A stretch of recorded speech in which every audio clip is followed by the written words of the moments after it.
இந்தியாவில் உச்ச நீதிமன்றத்துக்கு இணையான அதிகாரம் கொண்ட அமைப்பாக காவிரி நடுவர் மன்றத்தை கடந்த 1990ஆம் ஆண்டு பிரதமராக வி.பி. சிங் இருந்த காலத்தில் பாராளுமன்றத்தில் இந்திய அளவிலான பாராளுமன்ற உறுப்பினர்கள் வாக்களித்து பெரும்பான்மை அடிப்படையில் காவிரி நடுவர் மன்றம் சித்தகோஷ் முகர்ஜி தலைமையில் அமைக்கப்பட்டது.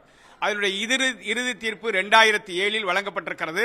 இறுதி தீர்ப்புக்கு எதிராக தொடரப்பட்ட வழக்குகளை உச்சநீதிமன்றம் 15 ஆண்டுகளுக்கு இனி இந்த உச்சநீதிமன்றம் இந்த வழக்குகளை விசாரணை செய்யாது என்று நிராகரித்திருக்கிறது. இந்த நிலையில் மேகதாட்டு அணை கட்டுவதற்கு பசவராஜ் பொம்மை வரைவு திட்ட அறிக்கையை தயார் செய்து மத்திய நீர்வள ஆணையத்திடமும் காவிரி மேலாண்மை ஆணையத்திடமும் வழங்கினார். அதனை காவிரி மேலாண்மை ஆணையம் காவிரி நடுவர் மன்ற இறுதி தீர்ப்பினை உச்சநீதிமன்றம் ஏற்றுக்கொண்டு மத்திய அரசிதழில் வெளியிட்ட அடிப்படையில் காவிரியின் குறுக்கே புதிய அணைகளோ நீர்த்தேக்கங்களோ அமைப்பதற்கு கர்நாடகாவிற்கு உரிமை இல்லை. எனவே இந்த வரைவு திட்ட அறிக்கையை நிராகரிக்கிறோம் என்று நிராகரித்திருக்கிறது. இந்த நிலையில் உச்சநீதிமன்றத்தில் போடப்பட்ட தமிழ்நாடு அரசுடைய வழக்குகள் ஒரு மாநிலம் வரைவு திட்ட அறிக்கை தயாரிப்பதற்கு உரிமை இருக்கிறது, சட்டத்திற்குட்பட்டது செல்லுமா செல்லாதா என்பதை நீர்வள ஆணையம் முடிவெடுக்கும். எனவே அதற்கு உச்சநீதிமன்றம் தடை விதிக்காது.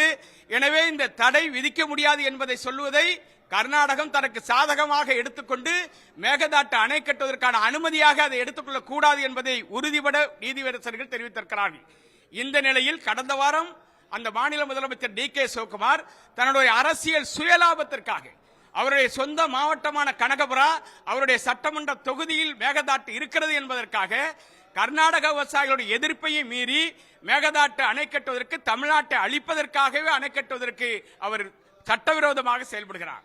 இதனை எதிர்த்துதான் கர்நாடக விவசாயிகளும் தமிழ்நாடு விவசாயிகளும் ஓரிடத்தில் அமர்ந்து மேகதாட்டு அணை கட்டினால் கிருஷ்ணராஜ சாகரில் இருந்து 1000 மீட்டர் ஆழத்தில் கொண்டு போய் நீங்கள் கட்டுவதால் கர்நாடக விவசாயம் அழிந்து போகும். பற்றாக்குறை காலத்தில் குடிநீர் என்கிற பெயரில் மேகதாட்டுவில் அணை கட்டுவீர்கள், தண்ணீரை கொண்டே தேக்குவீர்கள். கிருஷ்ணராஜ சாகரில் தேக்குவதை கைவிட்டால் ஒட்டுமொத்த கர்நாடக விவசாயம் அழிந்து போகும். மேகதாட்டு அணை கட்டினால் தமிழ்நாடும் அழிந்து போகும். எனவே ராசிமணியில் அணை கட்டுவதற்கு நாங்கள் அனுமதிக்கிறோம் என்று முன்னாள் முதலமைச்சர் சித்தராமையாவிடம் அவர்கள் அறிக்கையை கொடுத்திருக்கிறார்கள். இன்றைக்கு டி.கே. சிவகுமாரை சந்தித்து கர்நாடக விவசாயிகள் எதிர்ப்பு தெரிவிக்க இருக்கிறார்கள். இந்த நிலையில்தான் தமிழ்நாடு சட்டமன்றத்தில் இன்றைக்கு ஒட்டுமொத்தமாக சட்டவிரோதமாக மேகதாட்டு அணை கட்டுவதற்கான வரைவு திட்ட அறிக்கையை மத்திய நீர்வள ஆணையம் மத்திய அரசு நிராகரிக்க வேண்டும், மேகதாட்டு அணை கட்டுவதை தடுத்து நிறுத்த வேண்டும் என்கிற வலியுறுத்துகிற தீர்மானத்தை நிறைவேற்ற இருக்கிறார்கள். இன்றைக்கு பாமக தலைவர் அன்புமணி ராமதாஸ் அவர்கள் ஒட்டுமொத்த தமிழக விவசாயிகளை அழைத்து இங்கே கூட்டம் நடத்த இருக்கிறார். வருகிற ஜூலை 23ஆம் தேதி காவிரி டெல்டா விவசாயிகள் மத்திய நீர்வள ஆணையத்தையும் பாராளுமன்றத்தையும் முற்றுகையிட்டு போராட்டத்தில் ஈடுபட இருக்கிறோம்.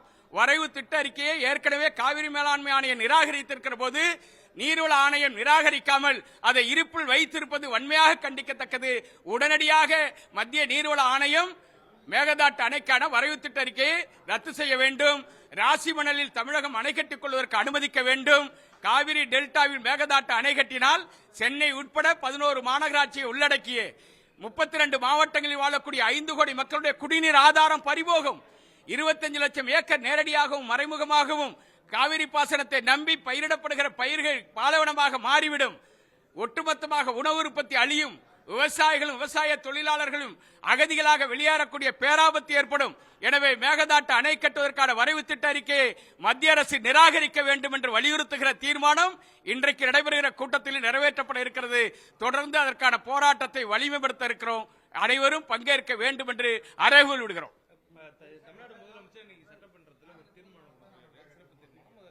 மேகதாதுவில் அணை கட்ட முயற்சிக்க கூடாது, அப்படியான முயற்சிகளுக்கு மத்திய அரசோ மத்திய நீர்வளத்துறை அனுமதிக்க கூடாதுங்கிற ஒரு தீர்மானத்தை கொண்டு வந்திருக்கிறாரு. இதை எப்படி பார்க்கணும்? அந்த தீர்மானம் கொண்டு வருவது முதல் கட்ட தீர்மானம். ஏற்கனவே பிரதமரை சந்தித்த போது அதனை எதிர்த்து பிரதமரிடம் கடிதம் கொடுத்து உடனடியே நிராகரிக்க வேண்டும் என்பதை வலியுறுத்தியிருக்கிறார். இன்றைக்கு ஒட்டுமொத்த தமிழர்களுடைய குரலாக இன்றைக்கு சட்டமன்றத்தில் அந்த தீர்மானம் நிறைவேற்றப்பட இருப்பது மத்திய அரசுக்கு ஒரு அழுத்தத்தை கொடுக்கும், ஒரு நிர்பந்தத்தை கொடுக்கும். ஆணையத்தின் அந்த ஆணையம் நிராகரித்திருக்க நிலையில் நீர்வள ஆணையமும் இந்த வரைவு திட்ட அறிக்கையை நிராகரிக்க வேண்டிய நெருக்கடியை ஏற்படுத்தும் என்கிற நம்பிக்கை எங்களுக்கு ஏற்பட்டிருக்கிறது. காவிரியுடைய நீர் இந்த ஆண்டு நமக்கு கிடைக்க வேண்டியதில் 9 TMC மேல கர்நாடகா விடுவிக்காம இருக்காங்க. இதனால நமக்கு இருக்கு. 12ஆம் தேதி ஜூன் 12ஆம் தேதி திறக்கப்பட வேண்டிய மேட்டூர் அணை திறக்கப்படாம இருக்கு. டெல்டாக்கு போதுமான தண்ணீர் இல்லாதனால சாகுபடி இன்னும் விவசாயம் தொடங்காம இருக்காங்க. இது எந்த மாதிரியான தாக்கத்தை ஏற்படுத்தும்? இதுக்கு அடுத்த கட்ட தீர்வா என்ன கருதுறீங்க? ஏற்கனவே 9.21 டிஎம்சி தண்ணீரை திறக்க வேண்டும் என்று கடந்த மாதம் 28ஆம் தேதி ஆணையம் உத்தரவிட்டிருக்கிறது.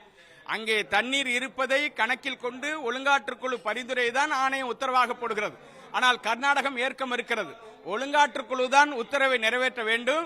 எனவே தமிழ்நாட்டிற்கு தண்ணீரை பெற்றுத்தராதால் இன்றைக்கு குருவியை இழந்திருக்கிறோம். எதிர்காலத்திலும் சம்பா இறக்க வேண்டிய பேராபத்து ஏற்பட்டிருக்கிறது. எனவே தமிழக விவசாயிகள் நலன் கருதி மத்திய அரசு உடனடியாக மேகதாட்டு வரைவு திட்ட அறிக்கையை நிராகரிக்க வேண்டும் என்று வலியுறுத்துகிறோம். தண்ணீர் திறக்காதனால இப்ப காவிரி டெல்டா பகுதிகளை வறட்சி பாதித்த பகுதியை அறிவிக்கிற ஒரு கோரிக்கை எழுந்திருக்கு. நீங்க அதை எப்படி பாக்குறீங்க? இல்லை, நாங்கள் ஜூன் இறுதி வரையிலும் தென்மேற்கு பருவமழை தீவிரமடைந்தால் தண்ணீரை திறக்க வேண்டும் என்பதை வலியுறுத்தியிருக்கிறோம். ஜூனுக்கு பிறகு வறட்சி பகுதியாக அறிவிக்க வேண்டுமா, சம்பா சாகுபடிக்கு தண்ணீர் வருமா என்கிற கேள்விகளுக்கெல்லாம் விடை தெரிந்த பிறகுதான் அது குறித்தான கோரிக்கையை முன்மொழிவோம்.